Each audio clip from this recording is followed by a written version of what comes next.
Python programming এর তৃতীয় ক্লাসে তোমাদের সবাইকে স্বাগতম। আজকে আমরা আলোচনা করব হচ্ছে টাইপ কাস্টিং নিয়ে।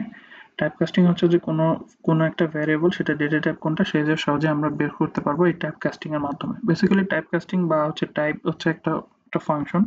সেটা হচ্ছে যে আমরা যদি একটা ভ্যারিয়েবলকে যদি টাইপ ফাংশনের মধ্যে রেখে যদি প্রিন্ট করি, তাহলে ওই ভ্যারিয়েবলের ডেটা টাইপটা আমরা হচ্ছে পেয়ে যাবো। সেটা হচ্ছে ডেটা টাইপটা আসলে কি।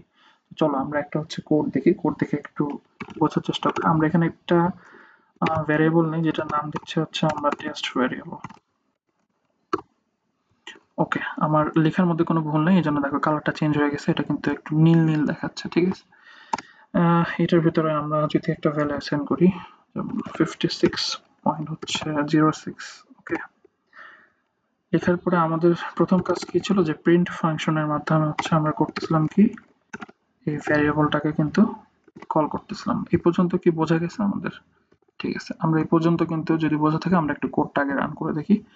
দেখতে পাচ্ছি যে আউটপুট কনসোলে এটা দিয়েছে 56.06, তার মানে হচ্ছে আমাদের মধ্যে কোডের মধ্যে কোনো ভুল নেই, পর্যন্ত ঠিক আছে। এখন এই যে 56.06টা যে আসলে কি, এটা একটা স্ট্রিং নাকি হচ্ছে তোমার বুলিয়ান নাকি ফ্লোট, সেই ডেটা টাইপটা জানার জন্য আমরা হচ্ছে করব কি, এই যে টেস্ট যে ভ্যারিয়েবলটা, ঠিক আছে, টেস্ট ভ্যারিয়েবল বলতে মানে আমি এই ভ্যারিয়েবলটাকে বোঝাচ্ছি, এই ভ্যারিয়েবলটাকে হচ্ছে আমরা একটা অন্য একটা ফাংশনের মধ্যে রেখে হচ্ছে প্রিন্ট করব, সেটা নাম হচ্ছে টাইপ। তো সেটা কিভাবে, চলো একটু দেখে নিই আমরা।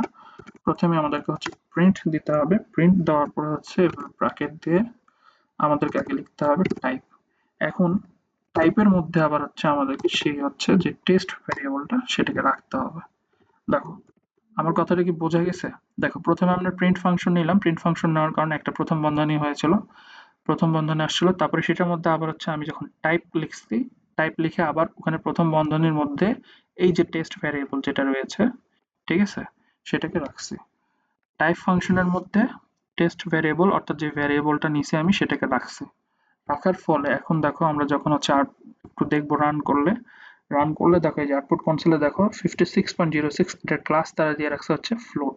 তার মানে সে হচ্ছে বোঝাইতে চাইতেছে যে এটা হচ্ছে একটা ফ্লোট ভ্যালু।